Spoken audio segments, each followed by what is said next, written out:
Hello, Knights fans. Back with our Thanksgiving edition of the FDU Men's Basketball Report here with Coach Greg Herenda. Coach, we talked a little bit about you had the Division III teams coming in here. No talk of a letdown at all. Your team put up 206 points in the 2 wins. Were you pleased with what you saw? Yeah, obviously, we played a lot of people. We shared the basketball. We put the ball in the basket. We guarded.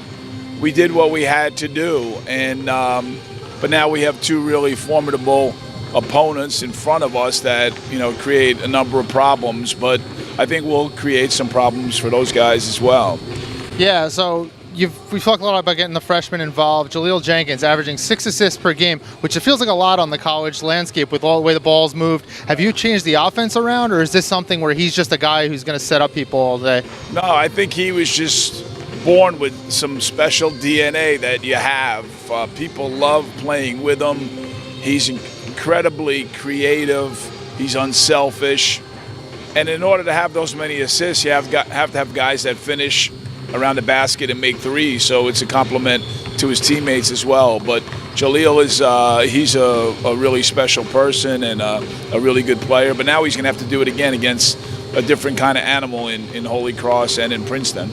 Yeah, so you got Darian Anderson back into the fold here. With the way the 2 games have gone recently, you've gotten a chance to really go deep into the bench. How hard is it to balance minutes when you have a deeper roster like you do this season? Yeah, it's hard, but at the end of the day, now that we get into the meat of our non-conference schedule, it's about competition, and I'd like to play everybody. That's our goal, but we're probably a 9 deep team, but the other 4 players or 5 players can all play, so that's difficult for every college coach. Coach K's got it under control. He has 6 McDonald All-Americans and everybody else watches, but for everybody else, especially our program, we're very, very deep in talent, and there's not much difference between our players, so dividing minutes is not the easiest thing to do. I'm not always the most popular person, but our job here is to win basketball games and put the people on the floor that deserve it the most.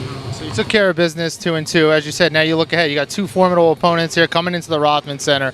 Holy Cross and Princeton should be a pair of competitive games. First, let's start with Holy Cross. It's a team that you know well, having spent 4 seasons there as an assistant coach. Coach Carmody. 5 seasons. Oh, that's on 5 seasons. No, every year counts, of course. Yes. And Coach Carmody, who's been around the landscape, he's a New Jersey guy, spent some time at Princeton, was out at Northwestern, and now he's at Holy Cross. Right. Talk a little bit about that program. Yeah, it speaks for itself. Holy Cross won the NIT back in the day when the NIT was the national championship. Then they won the national championship, and that's where I started my coaching career. George Blaney is my mentor and my guy, and I was there for 5 years. We won a number of games there, went to the NCAA tournament, went to the NIT, and I have nothing but respect for Holy Cross. As far as Billy Carmody, I think he's one of the geniuses of our profession. I brought him in here when he was out of a job after Northwestern in the summers, and he came up and talked to our staff, and he was just a tremendous resource. He's a great coach.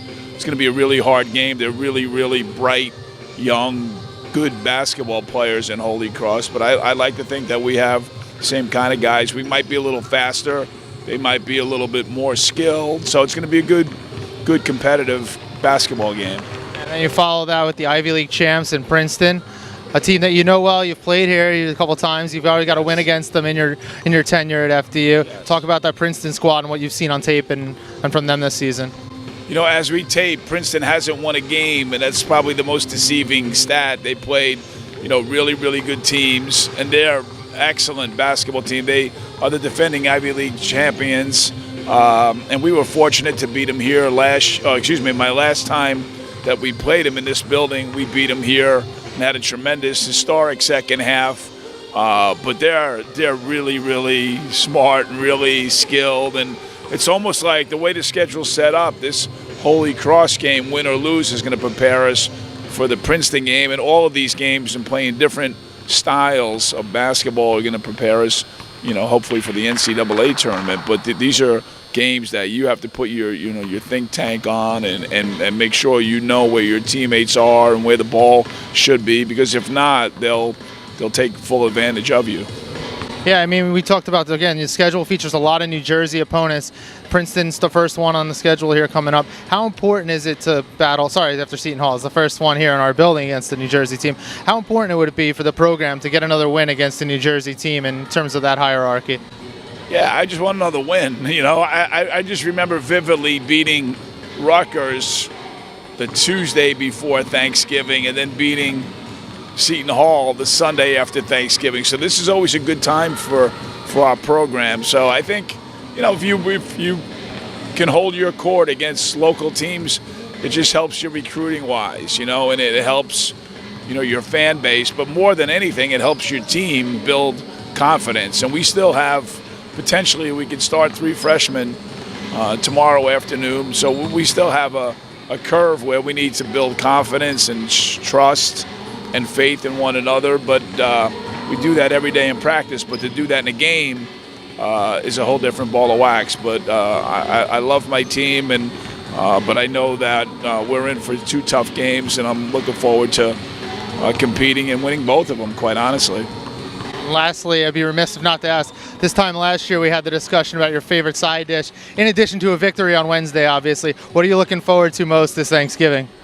I just think the second round is the key. Like, you know, I'm not a big fan of the initial turkey and potatoes because they're hot and they're like, look like they're perfect. I'm like the late afternoon, the second dish guy. That's what I'm looking forward to, when you can just kind of take your time and watch a little football, take your mind off of basketball. But I'm a stuffing guy, man. If you don't make good stuffing, you know, it's a feel-good, I guess, food. But I just love the fact that Thanksgiving is just like there's no gifts, and everybody is just hopefully thankful to be the basketball coach of Fairleigh Dickinson, to coach these guys, and hopefully thankful to win a few games as well. Wouldn't hurt. Yeah, definitely. Well, hopefully you get a win or 2 here this week. Yes. And enjoy the holiday. Happy Thanksgiving to you and your family. Happy Thanksgiving to you, Brian, to everybody else out there, man. So happy Thanksgiving to everybody out here. So the Knights will take on Holy Cross here at the Rothman Center. That game should tip off around 2:30, as it'll be following the women's game doubleheader. And then on Sunday, the Princeton Tigers will be in the building. That game will start at 2 o'clock here at the Rothman Center. For all information about the FDU Knights men's basketball team, head to FDUKnights.com.